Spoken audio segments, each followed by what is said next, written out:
नमस्कार प्रेक्षक हो, आचार्य 90 FM यवन रेडिओ मध्ये मी तेजस्विनी आपल्या सगळ्यांचं स्वागत करते।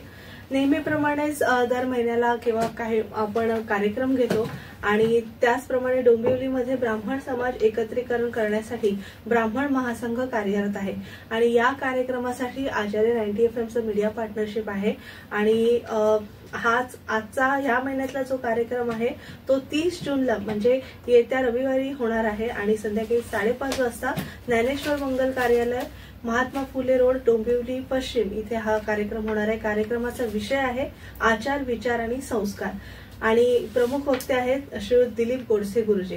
तर नेहमीप्रमाणे ब्राह्मण महासंघाचे सदस्य शंतनू पुराणिक सर आपल्या सोबत आहेत। सर तुमचं मनपूर्वक स्वागत आहे। धन्यवाद, नमस्कार। आणि तसंच प्रमुख जे वक्ते आहेत या कार्यक्रमाचे दिलीप गोडसे गुरुजी ते देखील आपल्या सोबत आहेत। नमस्कार गुरुजी, तुमचंही स्वागत आहे। आणि सुरुवातीलाच आपण नेहमीप्रमाणे जाणून घेतो नेमकं ब्राह्मण महासंघाचं कोणती कार्य आहेत आणि कशा प्रकारचे कार्यक्रम किंवा समारंभ आपण आयोजित करतो आणि ब्राह्मण सगळे समाज एकत्रीकरण करण्यासाठी खरं तर या संस्थेचा मुख्य उद्देश आहे।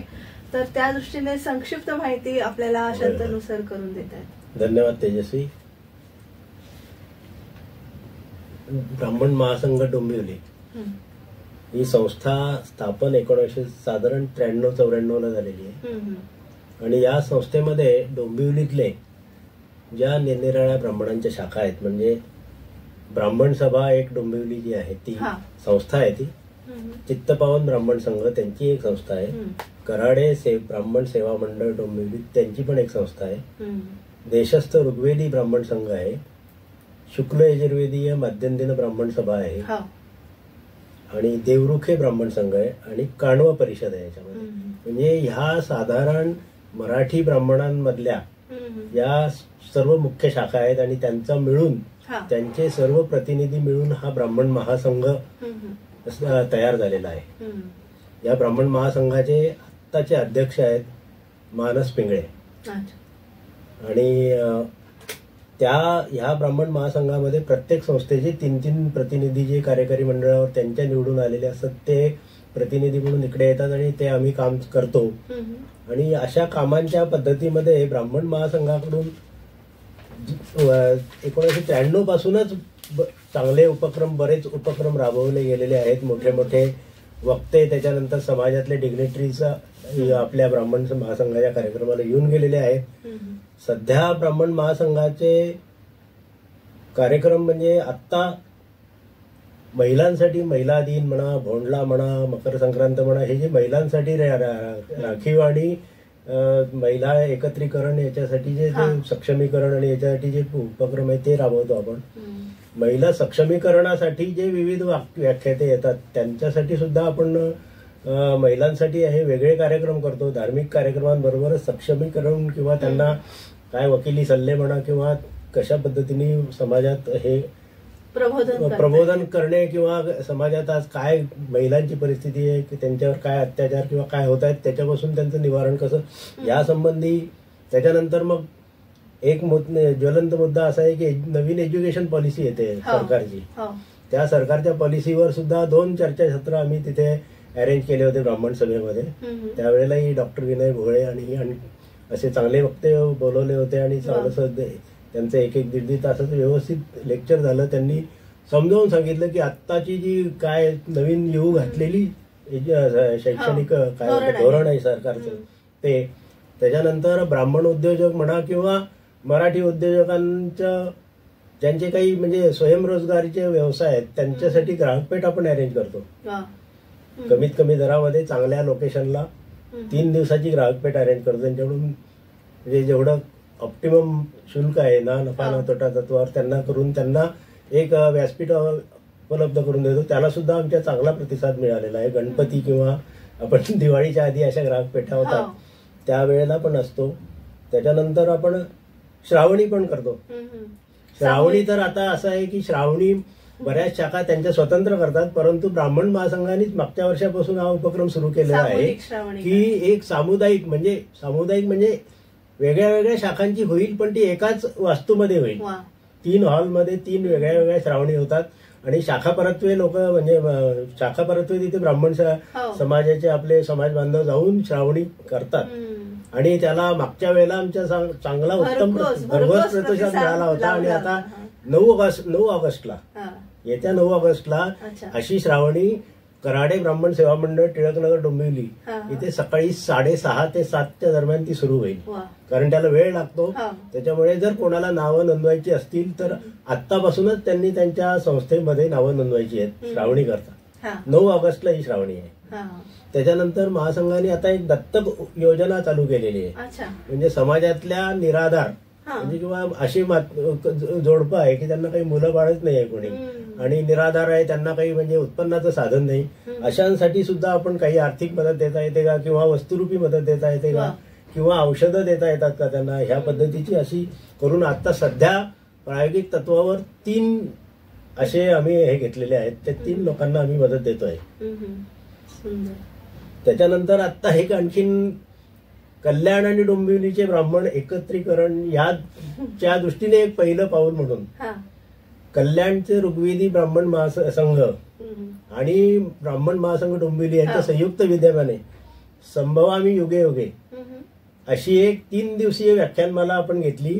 ती व्याख्यानमाला डोंबिवलीतले सुप्रसिद्ध अर्थतज्ञ आहेत चंद्रशेखर टिळक यांनी केली आणि त्याचे विषय होते समर्थ रामदास, शंकराचार्य आणि भगवान परशुराम. अशी 3 दिवसाची ही त्याला सुद्धा भरघोस प्रतिसाद मिळाला. म्हणजे हे आम्ही कल्याण आणि डोंबिवली तसं समजा एकत्रच आहोत सगळे, परंतु एकत्र म्हणजे आता हे कल्याण डोंबिवली एकत्र येण्याच्या दृष्टीने हे पुढचं पाऊल आमचं उचललं गेलेलं आहे. आणि आणखीन सर्व कल्याणच्या ब्राह्मण म्हणजे ब्राह्मण शाखा एकत्र येऊन डोंबिवली ब्राह्मण महासंघ हा मोठा होईल या दृष्टीने आम्ही आता एक प्रयत्न करतोय. आणि त्याच्यानंतर आत्ताचा जो आजचा मुख्य विषय आहे की याच्यामध्ये हे आपण जे करतो आहे हे आपण समाज प्रबोधन ही मालिका सुरू केलेली आहे. ही मालिका मला असं वाटते आपण हे 5वं पुष्प आहे. जून पासून सुरू केलं होतं, जून 2023 पासून. तर आतापर्यंत नित्यनैमित्तिक धार्मिक कर्म आहेत, त्याच्यानंतर गर्भाधान ते विवाह संस्कार आहेत, त्याच्यानंतर विवाह संस्कार या विषयावर स्वतंत्र एक व्याख्यान ठेवलं होतं आणि व्रतवैकल्य आणि कुळधर्म कुळाचार याच्यावर एक स्वतंत्र व्याख्यान ठेवलं होतं. तसंच आता हे त्या व्याख्यानमालेतलं 5वं पुष्प आहे. माननीय दिलीप गोडसे जे कल्याणचे आहेत त्यांना आपण आमंत्रित केलेलं आहे आणि त्याचा विषय आहे आचार विचार आणि संस्कार. त्याच्यामुळे मी आता खूप लांबण लावलेली आहे. संस्थेची माहिती दरवेळी आपण देतोच. त्याच्यामुळे आता मी आता कारण आपले श्रोते असतात, प्रेक्षक असतात, ते त्यांना माहिती झाली पाहिजे ही गोष्ट खरी आहे. दरवेळी काही नवीन श्रोते आपल्यामध्ये ऍड होतात तर त्यांच्यापर्यंत. आणि आम्हालाही एक म्हणजे आम्हाला सांगायला एक आनंद होतो की तुम्ही ज्या पद्धतीने आम्हाला तुमचे काय म्हणतात त्याला आम्ही वाट बघत असतो, टीआरपी म्हणा किंवा इतक्या श्रोत्यांनी आमचं ऐकलं म्हणजे आम्हाला ते आमची थोडंसं छाती फुलून येते. त्याच्यामुळे ग्रुप पण येतो आम्हाला पुढचे कार्यक्रम करण्यासाठी. नक्कीच. आता मी थेट गोडसे गुरुजींकडे वळते. गुरुजी नमस्कार. नमस्कार. आणि ही म्हणजे सुरुवातीला हाच प्रश्न असेल की आचार विचार संस्कार ही जी त्यांनी थीम ठेवलेली आहे किंवा जो एक त्याला विषय दिलेला आहे या सगळ्या शिबिरासाठी, तर तुम्हाला व्याख्यानासाठी, तर तुम्हाला हा विषय कसा वाटला आणि कसा भावला त्याविषयी थोडंसं सांगा. मुळात हा विषय मीच त्यांना दिलाय. अच्छा. ज्या वेळेला आमचे मित्र मानस पिंगळेचा मला फोन आला होता. मला इसवी साल माहिती नाही, पण पहिलं या ब्राह्मण महासंघात अंत्येष्टी ह्या विषयावर माझं एक व्याख्यान झालं होतं. मग त्यांनी मला गुरुजी कुठला तरी विषय तुम्हाला घ्यायचा आहे, तर झटकन डोक्यात आलं की आचार विचार संस्कार याच्यावर बोलावं. विषय मी सांगितला, पण हा तसा विषय फार कठीण आहे. कारण सगळ्या विषयाला हात घालायचा आहे, अभ्यास तर होणं महत्वाचं आहे. पण म्हटलं ठीक आहे, महाराजांनी मला आतून आदेश दिला आणि म्हटलं बोलायचं. मुळात आचार आणि विचार थोडं बाजूला ठेवलं तर संस्कार जर आपण केले, मग ते संस्कार एखाद्या वृक्षावर असतं. म्हणजे एखादं बीज पुरलं जमिनीमध्ये, तर त्याच्यावर पण संस्कार केल्यानंतर ते वाढणार आहे. लहान बाळावर पण संस्कार केल्यानंतर ते मोठं होऊन त्याचे ते आपल्या विचारातून ते सगळे आचार दिसतील. तर संस्कार म्हटल्यानंतर खूप प्रकारचे संस्कार आहेत. म्हणजे जसं 16 संस्कार आहेत, विवाह संस्कार आहे, अंत्येष्टी संस्कार आहे. पण जीवनामध्ये संस्काराला एवढं महत्व आहे. एक सुभाषित आहे, याचको याचक दृष्ट्वा श्वानवत गुरगुरायती. हा एक थोडासा ना एका समाजाला आपला शाप आहे. आणि ब्राह्मण महासंघाचा जो एक विचार आहे की सगळ्यांनी एकत्र यावं, आणि जोपर्यंत एकत्र येत नाही त्या पुढे गाडी जाणार नाही. आणि एकमेकाला आम्ही नावं ठेवणार, एकमेकाचे पाय खेचणार. आणि खरंच लोक अशी म्हणतात की आपली हिंदूंची किंवा यांची संख्या खेकड्यासारखी आहे. पण इथे आमचे मित्र डॉक्टर शेवडे म्हणजे सच्चिदानंद शेवडे, त्यांना असं आम्हाला म्हटलं की राग येतो. ही उपमा आपल्याला आपणच देऊ नये. बरोबर, एकमेकाला पुढे न्यायचं आहे. प्रत्येकाची बुद्धिमत्ता वेगवेगळी असेल, पण त्याला ज्ञान द्यायचं, त्याच्यावर चांगले संस्कार करायचे आणि एकत्र येऊन पुढे गेल्यानंतर एक छानपैकी त्याच्यातून आदान प्रदान, आचार विचारांची आदान प्रदान झाल्यानंतर नक्की काहीतरी मी या समाजाचं ऋण आहे किंवा समाजाकरता मी काही देऊ शकलो याचं एक सार्थ समाधान कुठेतरी मनावर दिसतं. आणि हा माझा अनुभव आहे. म्हणजे जसं एखाद्या मुंजीमध्ये मी मुंज्या लावायला गेल्यानंतर त्या मुलांना आम्ही सांगितलं तर ती मुलं मला आजही बघितल्यानंतर ओळखतात, आमचे गुरुजी आहेत. म्हणजे वाटेत मला थांबवतात. म्हणजे मी एक ताजं कालचं उदाहरण देईन. मी आता एक 4 दिवस प्रवासात होतो. मी माणिक नगरमध्ये गेलो होतो, हुमनाबादला. माणिक प्रभूंचं संस्थान आहे आणि तिथे गादी परंपरा आहे.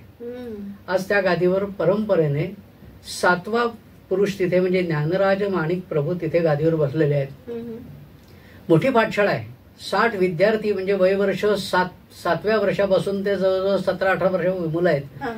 आणि मी विचारलं, मी त्यांच्याशी संपर्क साधला. त्यांना एवढा आनंद वाटला की कोणीतरी मुंबईहून एक माणूस आलेला आहे आणि आमच्याशी संवाद साधतोय. त्यांच्यावर मी जेवायला बसलो होतो. त्यांना एवढा आनंद. पुढल्या वेळेला मी गेलो तर ती मुलं मला खूपच अगदी जवळ घेतील. पण हा मी विचार एक माझा आणला आणि एक आमच्या विचारातून एक संस्काराचं एक कुठेतरी बीज रोवलं गेलं असं मला कुठेतरी वाटतं.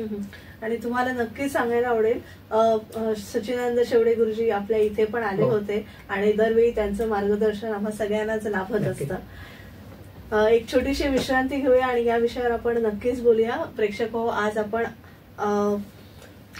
शंतनू पुराणिक सर आणि दिलीप गोडसे गुरुजी यांच्याशी संवाद साधतोय. विषय आहे आचार विचार आणि संस्कार. आणि हा कार्यक्रम म्हणजे हे व्याख्यान येत्या 30 जून 2024 म्हणजे येत्या रविवारी दिनांक 30 जून सांगितलंच आणि संध्याकाळी 5:30 वाजता ज्ञानेश्वर मंगल कार्यालय डोंबिवली पश्चिम इथे पार पडत आहे. एक छोटीशी विश्रांती घेऊया आणि पुन्हा भेटूया. तुम्ही ऐकत राहा आचार्य 90 FM यो ऑन रेडिओ.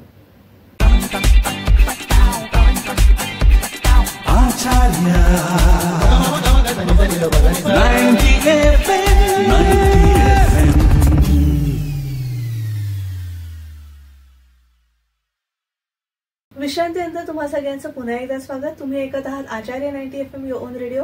आणि आज आपण डोंबिवली ब्राह्मण महासंघ या संस्थेच्या वतीने जो कार्यक्रम येत्या 30 जूनला होतोय त्या संदर्भात बोलत आहोत.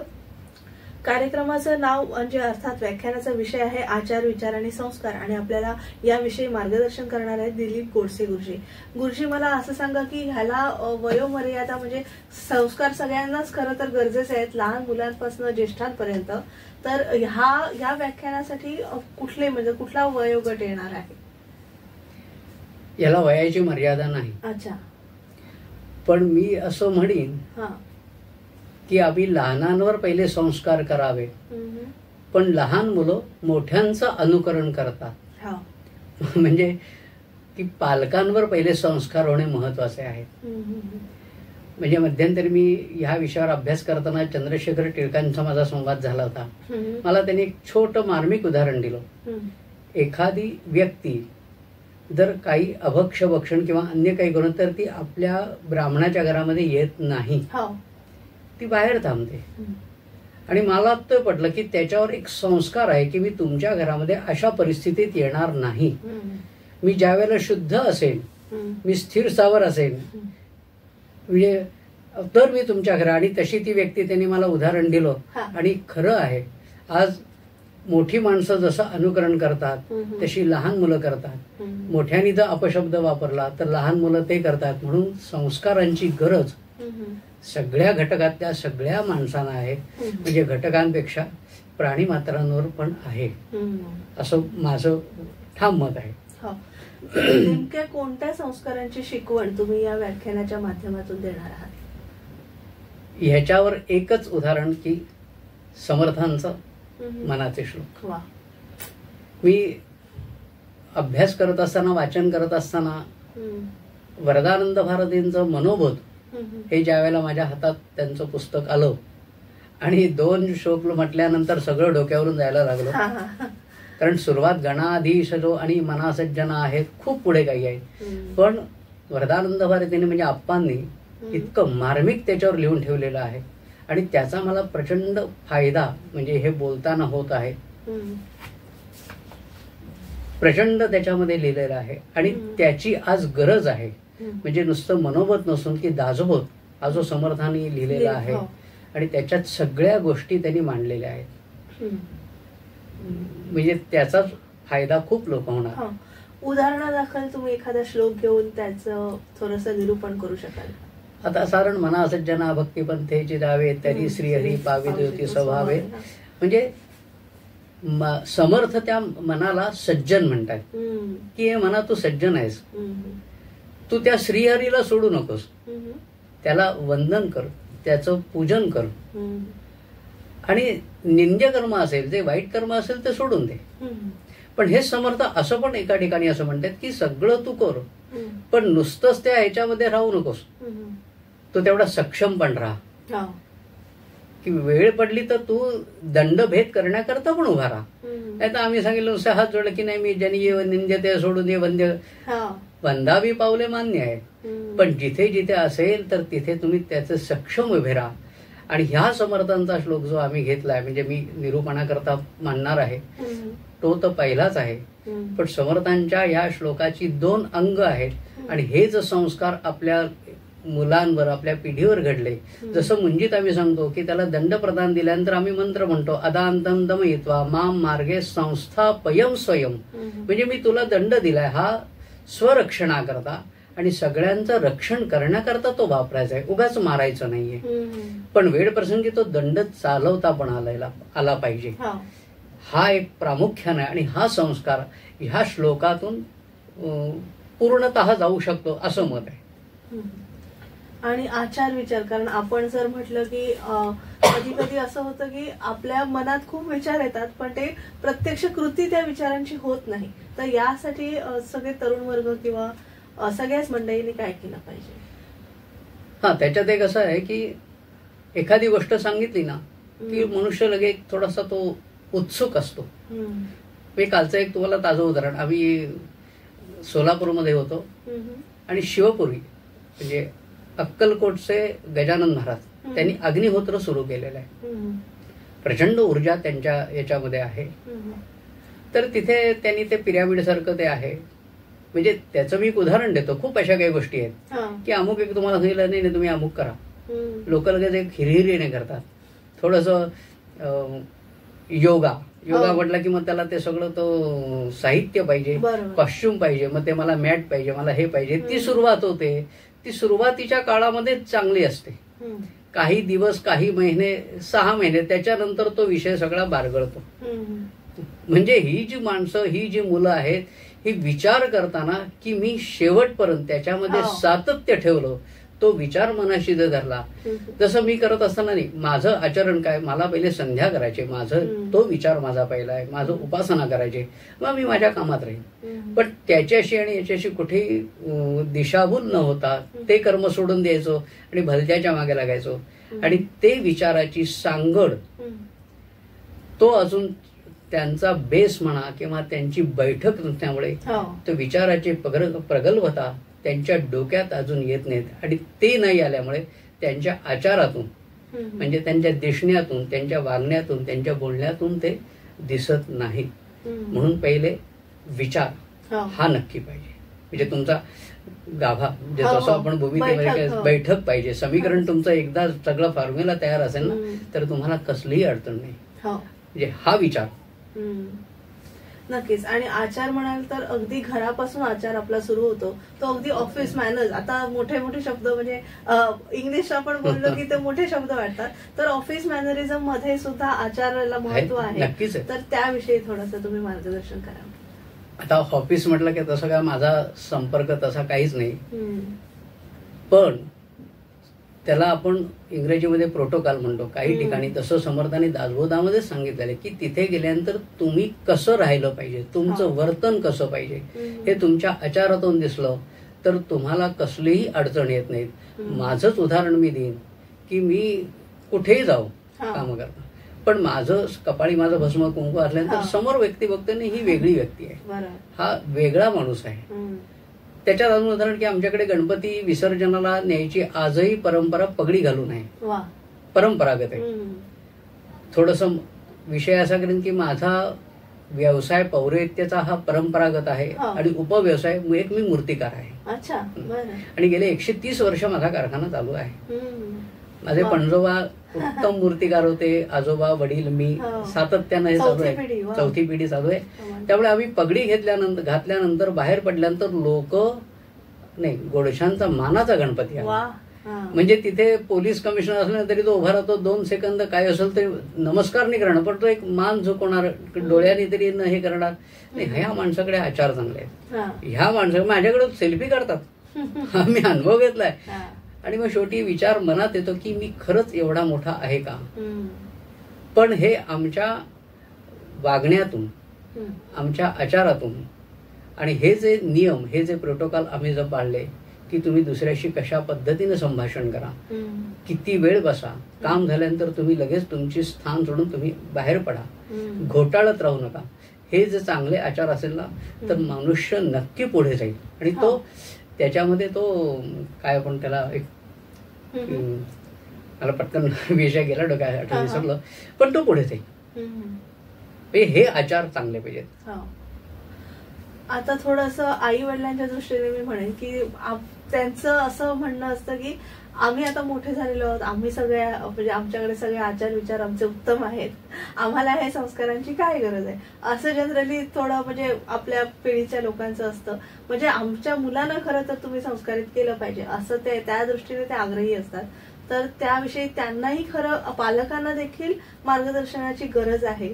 तर त्या दृष्टीने तुम्हाला काय म्हणायचं? प्रश्न छान आहे, पण असे जर कोणी पालक म्हणत असतील ना तर त्यांचं बोलणं दादांत खोटं आहे. मुळात मगाशीच मी म्हटलं की पालकांशी पहिले संपर्क साधला गेला पाहिजे.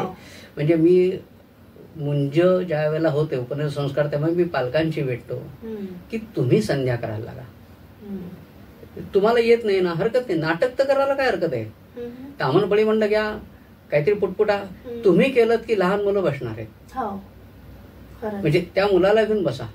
जसं विवाह संस्कारामध्ये सुद्धा मी बैठकीला जातो, मला बोलवतात की दोन्ही पक्ष असेल तेव्हा त्या मुला ज्यांचं लग्न आहे त्यांच्याशी संवाद साधतो की तुमच्या घरात काय येते ना, एकदा लग्न आल्यानंतर इकडचं तिकडे सांगू नका. आणि हे तुमच्या जर विचारामध्ये ठेवलं तर तुमच्या आचारातून ते दिसून येईल. नाही तर माझी आई अशी आहे, माझी सासू तशी, बिलकुल बोलू नका, मनात ठेवा. आणि ही खरी गरज माझ्या अंदाज म्हणजे माझ्या माहितीनुसार मला असं वाटतं की हे पालकांशी हा संवाद साधला गेला पाहिजे आणि त्यातूनच एक छानपैकी गोष्टी निर्माण होतील. आणि मग ते म्हणतील नाही, म्हणजे मुलं सुद्धा म्हणतात बरं का की आमचं बाबांचं पण चुकत आहे, पण ते बोलायची हिंमत नसते. इथे आईचं चुकत आहे, सासूचं चुकत आहे, अमुक चुकत आहे. तर हा जर त्यांच्याशी संवाद साधला गेला तर नक्की चांगली चांगली कुटुंब उभी राहतील. मला घरामध्ये काही वातावरण गढूळ असतो ते बाजूला येईल. कारण माझ्याकडे ज्योतिषानिमित्तानं म्हणजे मी एवढा फार मोठा नसलो तरी मला प्रश्न विचारतात, आता यांना उत्तर काय द्यायची, तर सांगा एवढं करावं, होऊन जाईल सगळं काम. तुमचे विचार चांगले ठेवा. आणि आमच्याकडे बरेच बघितलं की नकारात्मक ऊर्जा खूप जास्त आहे, खूप जास्त आहे. त्याविषयी बोलणारच आहोत. पण पुराणिक सरांना मी असं विचारेन की तुमच्याकडे जेव्हा तुम्ही हे विषय व्याख्यानाचे ठरवता किंवा ह्या महिन्याला हा उपक्रम घ्यायचा ठरवताय तेव्हा तुम्हाला श्रोत्यांकडनं काय मागणी होते किंवा कसा श्रोत्यांचा तुमच्याकडे प्रतिसाद असतो त्याविषयी? यामध्ये असं आहे की आता आमचा जो अनुभव आहे 5-6 प्रोग्राम आम्ही केले, या 5-6 प्रोग्रामला दुर्दैवाने सांगावं लागतं दुःखाने की तरुण पिढी फार कमी येते त्यांचं तरुण पिढीचा रिस्पॉन्स या गोष्टीला फार कमी आहे, जो हवा जो खरं म्हणजे पाहिजे.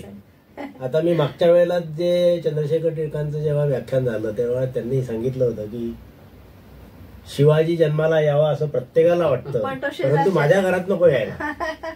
काय म्हणून मी ज्या तिथे बसलेल्या होत्या मी म्हटलं आता तुम्ही ठीक आहे, तुम्ही आता आई नाहीये, समजा तुम्ही आजी तरी आहातच सगळ्या, कारण तिथे बऱ्याच वृद्ध बायका होत्या, म्हणजे 60च्या वरच होत्या जवळ. तिथे अगदी 30 ते 40 अशा वयोगटातल्या फार कमी बायका होत्या. तरी त्यांना सांगितलं की तुमचे जे नातू आहेत, नातू काय नातू घरात असतील, त्यांना तरी निदान तुम्ही घडवायचा प्रयत्न की हे जे तुम्हाला इथे काही सांगितलं जात आहे किंवा इथे जे काय कळतंय किंवा तुमचं ज्ञान भरपूर आहे या बाबतीमध्ये, आजची जी 60तली पिढी आहे किंवा 60च्या वरची पिढी आहे यांना या संस्कारांचं ज्ञान तसं पाहिलं तर खूप चांगलं आहे. आणि खरंच आणि त्यांनी खरं म्हणजे यामध्ये चांगल्या पद्धतीने आपल्या सुनेशी, मुलाशी, जावयाशी चांगल्या पद्धतीने कोऑर्डिनेशन करून त्या नातवांना किंवा त्यांच्या मुलांना चांगले संस्कार कसे घडू शकतील यावर त्यांना मार्गदर्शन केलं पाहिजे. आता ही सांगण्याची वेळ आलेली आहे, कारण तरुण मुलंच येत नाही अशा प्रोग्रामला. कारण तरुण वर्गाकडे एकतर ते सांगतात की आमच्याकडे वेळ नसतो असं होतं, आणि जास्तीत वेळ नसतो असं नाही की काढावा लागतो. तुम्ही बघा डोंबिवलीमध्ये जर तुम्ही बघाल, मला असं वाटते दिवाळी पहाट म्हणा किंवा दसरा म्हणा, फडके रोडला जी तरुणाई सकाळी 6 वाजता फुललेली असते, बरोबर, काय त्याला तोड नाहीये तसं पाहिलं तर. खरंच म्हणजे इतकं की अगदी फडके रोडला पाय ठेवायला जागा नसते. काय मग जर अशा ठिकाणी जर आपली तरुण मुलं एकत्र येऊ शकतात तर कुठेतरी म्हणजे अशा समाजसेवी संस्थांनी सुद्धा अशा पद्धतीचे काहीतरी आता मुलं आकर्षित होतील असे प्रोग्राम ठेवून त्यांना काहीतरी कुठेतरी प्रबोधन घडेल असं आमचा प्रयत्न राहील याच्या पुढे. आणि कसं लहान मुलं शक्यतो जास्तीत जास्त वेळ आपल्या आजी आजोबांसोबतच असतात, त्यामुळे आजी आजोबांनी जास्ती संस्कार करणं हे फार गरजेचं आहे. आजी आजोबांसोबत असतात किंवा त्यांच्या पाळणाघरात असतात किंवा शाळेत असतात. आता मला असं वाटतं शाळांनी सुद्धा आता ते मूल्य शिक्षण वगैरे सुरू केलेलं आहे. आता या 2, 4, 8, 10 वर्षामध्ये मूल्य शिक्षणाचे पण त्यांचे तास कंपल्सरी केलेले आहे शाळांना. त्याच्यातून काय शिकतात किंवा काही शाळा व्हॉलेंटरीली, डोंबिवलीतल्या काही शाळा आता अशा आहेत की ज्या संस्कृत भारती जी संस्था आहे त्यांच्यातर्फे जे संस्कृत संभाषण वर्ग सुरू आहेत, त्या संभाषण वर्गांना प्रतिसाद देत आहेत शाळा. म्हणजे तो काही त्यांचा अकॅडमिक विषय नाहीये की त्याची काही परीक्षा वगैरे नसते, परंतु मुलांना असं काहीतरी संस्कृतचं जुजबी ज्ञान किंवा प्राथमिक ज्ञान असलं पाहिजे या उद्देशाने ते करतायत. हा एक चांगला उपक्रम तसा डोंबिवलीतल्या शाळा राबवत आहेत आता. हो, आणि तुम्हाला सांगायला आनंद वाटेल मला, आपल्या महाविद्यालयात देखील आता लवकरच संस्कृत विषयाचं पदवी अभ्यासक्रम, कारण आत्ताचे जे मला असं वाटतं संसदेचं लोकसभेच्या सदस्यांनी जवळजवळ 10-12 सदस्यांनी संस्कृतमधून शपथ घेतली. अच्छा. त्याच्यामध्ये सुषमा स्वराजांची मुलगी सुद्धा आहे आणि मला असं वाटतं एक महाराष्ट्रातले पण कोणी खासदार आहे. आणि तो व्हिडिओ खूप व्हायरल झाला. हो, तो व्हिडिओ व्हायरल झाला. म्हणजे आता हेच आहे ना मग, हेच संस्कार घडतायत त्यामुळे. आणि ते सगळे तरुण आहे. विशेष मला असं वाटतं ती काहीतरी ह्या मुली सगळ्या 40च्या आतलेल्या आहेत, ज्यांनी संस्कृत मधून हे घेतलेली आहे शपथ, ते 40च्या आतले आहेत. हे कुठेतरी आता ते वाढत चाललेलं आहे असं मला दिसतंय. नक्कीच. पुन्हा एक छोटीशी विश्रांती घेऊया आणि आपण ही चर्चा पुढे सुरू ठेवूया. आज आपण जाणून घेतोय आचार, विचार आणि संस्कार याविषयी वक्ते दिलीप गोडसे गुरुजी यांच्याकडून. हा कार्यक्रम येत्या 30 जून 2024 डोंबिवली इथे संपन्न होतोय ज्ञानेश्वर मंगल कार्यालयामध्ये संध्याकाळी 5:30 वाजता. आणि हा कार्यक्रम आयोजित केलेला आहे ब्राह्मण महासंघ डोंबिवली आणि शुक्ल यजुर्वेदी माध्यम दिन ब्राह्मण सभेच्या संयुक्त विद्यमाने. एक छोटीशी विश्रांती घेऊया, पुन्हा भेटूया. तुम्ही ऐकत राहा आचार्य 90 FM ऑन रेडिओ.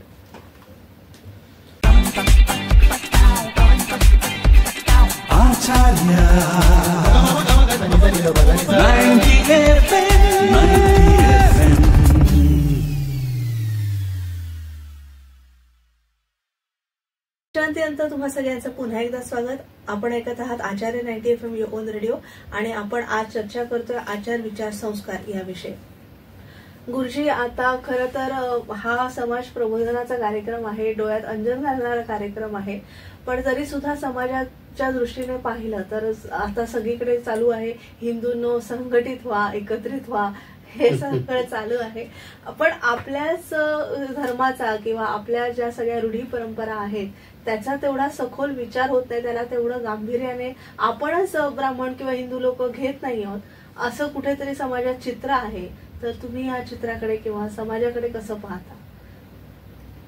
याच्यावर उत्तर खरं सांगू का खोटं सांगू? खरं सांगा, कारण ही परिस्थिती खरंच दारुण आहे आणि आपलं भविष्य जर उज्ज्वल करायचं असेल तर हिंदूंना खरंच एकत्रीकरण करण्याची गरज आहे. अगदी मान्य आहे की आज संघटित होणं ही पहिली काळाची गरज आहे.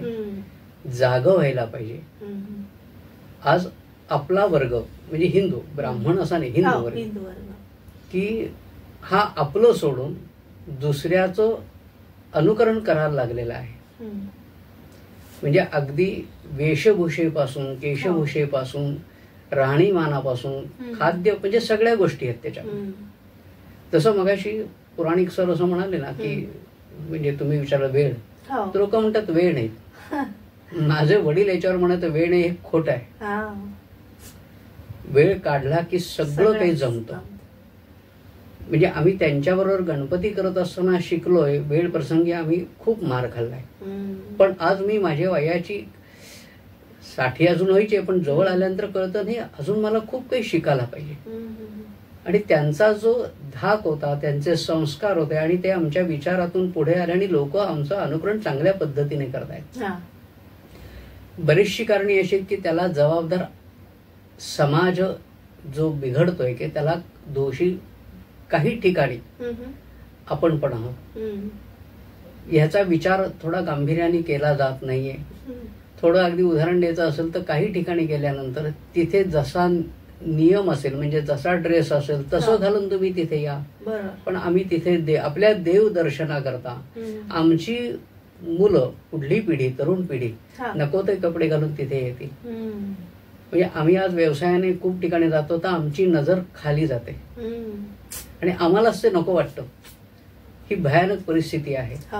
ही जर आपल्यापासून सुरुवात केली, मी जर एका ठिकाणी बसल्यानंतर माझा युनिफॉर्म, माझा गणवेश, मी डोक्यावर टोपी घालून किंवा अन्य गेल्यानंतर लोकांचा बघण्याचा दृष्टिकोन आपल्याकडे नक्की बदलेल. एक म्हणजे मुसलमान समाजातल्या व्यक्तीला नमाज पडायला कधीही लाज वाटत नाही, रस्त्यावर सुद्धा.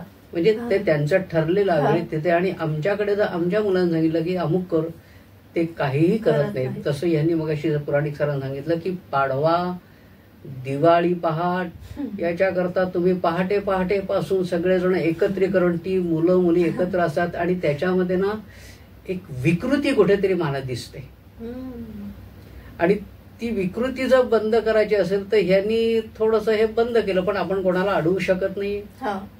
एकत्र आम्ही विचार करून दुसरा की एकत्र येता येत नाही, ही चांगली बाब आहे. नाही, त्या दिवशी मात्र ट्रेडिशनल ड्रेस घालतील, परंतु इतर वेळेला मंदिरात जाताना अगदी ते बरमुडा म्हणा किंवा टी शर्ट म्हणा, ते स्लीवलेस टी शर्ट सुद्धा मग मुलं घालतील, गॉगल वगैरे घालून जातील. मी तुम्हाला सांगतो की या बाबतीमध्ये मी शेगाव संस्थांचं एक चांगलं उदाहरण आहे, आदर्श उदाहरण आहे की जर तुम्ही नवरा बायको असाल आणि त्यांच्या पूर्वी म्हणजे आता ते आनंदसागर बंद आहे, ते मोठं गार्डन होतं तिथे, आणि त्या ठिकाणी जर नवरा बायको हातात हात घालून जरी जात असतील तरी त्यांचे जे व्हॉलेंटियर्स आहेत ते सांगायचे की जरा डेकोरेमनी तुमचं वर्तन ठेवा, डेकोरेम ठेवा. कारण तिथे त्यांनी असे व्हॉलेंटियर्स ठेवलेले होते आणि ही सांगायची वेळ येऊ द्यायची होती. हे आपलं हे आहे. तसं पाहिलं तर फलक लावलेले होते की, आणि त्यांचे नाही, ते अतिशय नम्रपणे जवळ येऊन सांगायचे, सर बाहुली तुम्ही जरा अंतर ठेवून वागा, असं स्पष्ट सांगायचे ते. म्हणजे हे कुठेतरी झालं पाहिजे. तिरुपती बालाजी किंवा आणखी किती सगळ्या संस्थानांमध्ये साडी किंवा आपला पारंपरिक ड्रेस कोड केलाय. वालावालाकरांची जी शिवसृष्टी आहे डेरवणला, तिथे त्यांनी बोर्डच लावले, साडी असल्याशिवाय तुम्हाला आतमध्ये प्रवेशच नाही. आहे दक्षिणेमध्ये असे मंदिर आहेत की तुम्हाला त्या ड्रेस कोड शिवाय एंट्रीच नाहीये. म्हणजे नुसता ड्रेस कोड नाही हो, तिथे लोक म्हणजे त्या ठिकाणी गेल्यावर मग लोक लुंगी विकत घेतात, नाही बायका सुद्धा साड्या विकत घेतात की बा टेम्पररी नेसायला ना मला दे आता, मला इतक्या लांब इथे दर्शन होणार नाही मला. म्हणजे काही काही संस्थान अशी आहेत की भोजनाला बसताना सुद्धा तुम्ही उघडं बसायचं पुरुषांनी. म्हणजे आता मी 3 दिवस होतो, मी हुमनाबादला तिथे होतो, म्हटलं माझं धोतर जब्बा टोपी घालून गेलो होतो, तिथे मुलं बसतात ना, काय होतील मी कपडे घातल्यानंतर ते कोणी म्हणणार नाही, पण त्यांचा दृष्टिकोन बदलेल की ब्राह्मण गुरुजी असून सुद्धा कपडे घालून बसलेला आहे, मग ते कुठेतरी एक वेगळं त्यांच्या मनावर तो परिणाम होईल. मग मी बसलो आणि हे आपल्यापासून, म्हणजे मी सांगेन की मी दुसऱ्याला शिकवण्यापेक्षा मी माझ्यापासून सुरुवात केली. आणि असं जर केलं ना तर ही मुलं खूप आहेत, म्हणजे माझे अनुभव आहेत की मुलांना शिकवलं तर मुलं छानपैकी वागतात आणि एक फळीच्या फळी निर्माण होऊ शकते. त्याच्यावरून मला आठवलंय ते आपल्या सज्जनगडावरचं ते जे वातावरण आहे ते किती पवित्र मंगलदायी आहे. तर अशा तुमचे काही अनुभव असतील, इतक्या ठिकाणी तुम्ही व्याख्याते म्हणून गेला असाल किंवा पौरोहित्य करण्यासाठी गेला असाल, ते जे अनुभव आहेत ते आमच्या सगळ्या श्रोत्यांना ऐकायला आवडतील. कुठल्या अशा संस्था आहेत? एक संस्था म्हणजे एक आमचं एक भाऊ महाराज उपासना मठ म्हणून आहे, तिथे सगळा समाज त्यांचा आहे, तो मालवणी ब्राह्मण इतर आहे, म्हणजे तो विषय नाहीये, पण त्या सद्गुरूंचं कर्म करायची म्हणजे अंतिम कर्म करण्याच्या माझ्याकडे प्रसंग आला आणि आज मी 19-20 वर्ष सातत्याने त्या मठात जातोय. कुठे आहे हा? वाशिंदला आहे. त्यांची समाधी आहे, त्यांना दहन केलं नाहीये, त्यांना पुरलेलं आहे. पण आज त्या मठात मी जातो नाही, ती लोक मला एवढी मानतात. नाही, आमचे गुरुजी शिस्तत आणि कार्यक्रम जो करायचा नाही की तो वेळेतच झाला पाहिजे. तुमचं काम झाल्यानंतर तुम्ही तिथून 10व्या मिनिटाला बाहेर पडलं पाहिजे, कोणाशी लाळ घोटेपणा नाही, काही नाही, जे मिळेल ते घ्यायचं आणि निघून जायचं. देणारे बसलेले आहेत. पण आज तो समाज आहे ना, तो एवढा माझ्याशी जवळीक केलेला आहे की नाही, अरे आमचे गुरुजी आहेत, मी त्यांच्याच बरोबर गेलेलो होतो. आपल्याबद्दल त्यांच्या मनात असलेला आदर हा आपण टिकवला पाहिजे. जसं सज्जनगडावर आमचे मित्र समर्थ भक्त समीर लिमये, त्यांनी आता सुट्टीमध्ये दासबोधाचं एक व्याख्यान नाही आणि त्यांनी एक 8 दिवसाचा एक वर्ग घेतला होता आणि त्या जवळजवळ पुष्कळ मुलं मुली होती, पण मुलींना साडी, नऊवारी साडी नेसलेल्या होत्या किंवा ड्रेस काहीतरी असेल, पण साडी होती, मुलांना छाटी बांधलेली होती.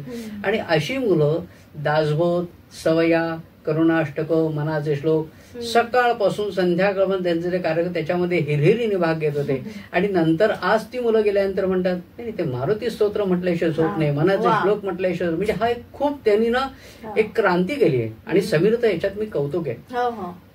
म्हणजे मी एक माझी स्वतःची संध्याची DVD काढली, समीरनी शूटिंग केलं होतं. म्हटलं अरे मुलांपर्यंत पोहोचवू दे. मग मजेत सांगतो गोडसे गुरुजींचा पिक्चर बघा बरं का, तसं करा जेणेकरून की आपलं स्थान असं नाही म्हणतात, पण लोकांपर्यंत आपला आदर्श जर चांगला ठेवला तर मुलं खूप छानपैकी वागतात. नक्कीच. पालक सुद्धा. नक्कीच. आणि जाता आता अगदी मुलाखतीच्या अखेरीस मी तुम्हाला असं विचारेल की हल्ली ते फार झालंय की मंदिरं ही फक्त देणग्या घेण्यासाठी असतात, असा थोडासा सूर येतो आहे समाजातून.